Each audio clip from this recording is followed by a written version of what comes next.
भक्त और भगवान की कहानी। श्री नामदेव जी महाराष्ट्र के एक सुप्रसिद्ध संत थे। वे विठल भगवान के बहुत बड़े भगत हुए हैं। उनका ध्यान सदा विठल भगवान के दर्शन, भजन और कीर्तन में ही लगा रहता था। सांसारिक कार्यों में उनका जरा भी मन नहीं लगता था। वे एकादशी व्रत के प्रति पूर्ण निष्ठावान थे। वे उस दिन जल भी नहीं पीते थे। एकादशी की संपूर्ण रात्रि को हरे नाम संकीर्तन करते थे।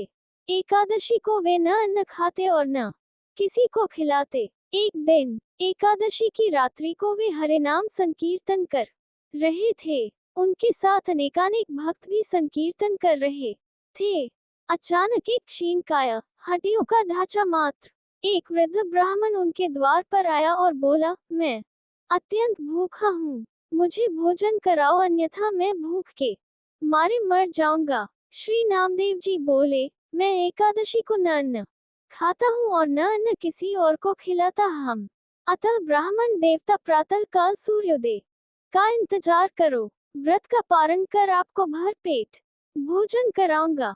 ब्राह्मण बोला, मुझे तो अभी ही भोजन चाहिए, मैं 120 वर्ष का बूढ़ा हूँ।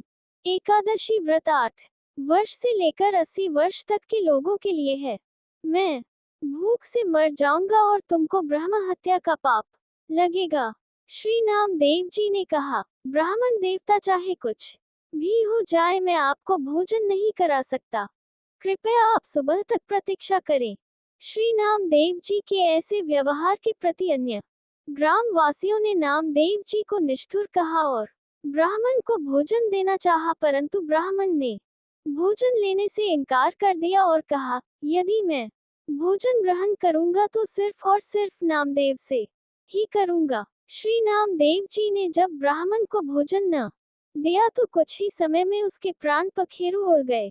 वहां उपस्थित सभी लोग श्री नामदेव जी के प्रति अपशब्द कहने लगे और उन्हें हत्यारा कहकर संबोधित करने लगे।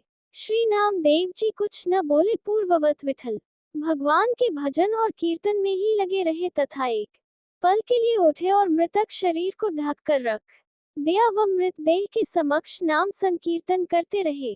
प्रातःकाल श्री नामदेव जी ने व्रत पारण किया और एक चिता बनवाई। स्वयं उस ब्राह्मण के पार्थिव शरीर को अपनी गोद में लेकर चिता पर बैठ गए। चिता को प्रज्वलित किया गया।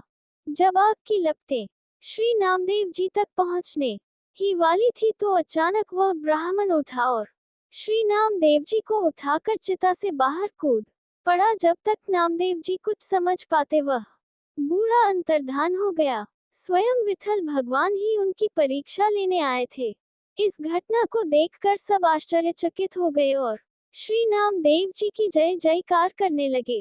धन्य हैं श्री नामदेव जी। चित्त में प्रज्ञा का प्रकाश, ज्ञान का दीपक जले, तभी ठाकुर जी का निराकार स्वरूप दिखाई देता है।